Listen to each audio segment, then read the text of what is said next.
ಮಧ್ಯ ಕರ್ನಾಟಕದ ಪ್ರಸಿದ್ಧ ಶಕ್ತಿ ದೇವತೆ ಗೌರಸಮುದ್ರ ಮಾರಮ್ಮ ದೇವಿ ಜಾತ್ರೆ ನಿಮಿತ್ತ ಆಗಸ್ಟ್ 20ರಿಂದ ಒಂದು ವಾರದವರೆಗೆ ಅಮ್ಮನವರಿಗೆ ಸ್ನಾನವಿಲ್ಲ.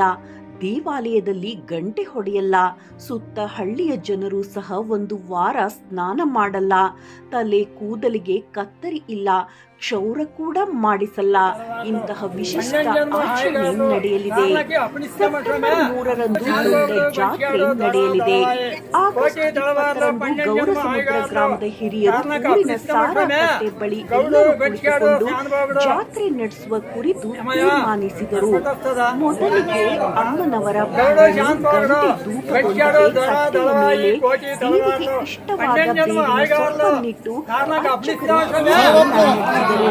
ಕೆಲವರು ತಲೆಗೆ ರುಮಾಲನ್ನು ಸಿಕ್ಕಿಕೊಂಡು ಅದರಲ್ಲಿ ಬೇವಿನ ಸೊಪ್ಪನ್ನು ಸಿಕ್ಕಿಸಿಕೊಂಡು ಮನೆ ಮನೆಗೆ ತೆರಳಿ ಇನ್ನು 15 ದಿನಕ್ಕೆ ಜಾತ್ರೆ ನಡೆಸಲಾಗುತ್ತಿದೆ ಎಂದು ಡಂಗುರವನ್ನ ಸಾರಿದರು.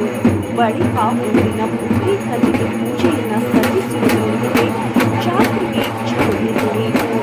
ಸೆಪ್ಟೆಂಬರ್ 3ರಂದು ಪುಟ್ಟಕ್ಕೆ ಅಭಿಷೇಕ, ಮಾರಮ್ಮ ದೇವಿಯ ದೊಡ್ಡ ಜಾತ್ರೆ, ತೂಕಣಿಗೆ ದೇವಿ ಆಗಮನ, ರಾತ್ರಿ ಗ್ರಾಮದಲ್ಲಿ ಮೆರವಣಿಗೆ, ಸೆಪ್ಟೆಂಬರ್ 4ರಂದು ಸಿಡಿ ಉತ್ಸವ, ಸೆಪ್ಟೆಂಬರ್ 5ಕ್ಕೆ ಬದುಗುಳಿ, ಸೆಪ್ಟೆಂಬರ್ 6ಕ್ಕೆ ಮುಂಜಾನೆ ಮಹಾ ಮಂಗಳಾರತಿ, ನಂತರ ದೇವಿಯ ಗರ್ಭಗುಡಿ ಪ್ರವೇಶದೊಂದಿಗೆ ಜಾತ್ರೆಗೆ ತೆರೆ ಬೀಳಲಿದೆ.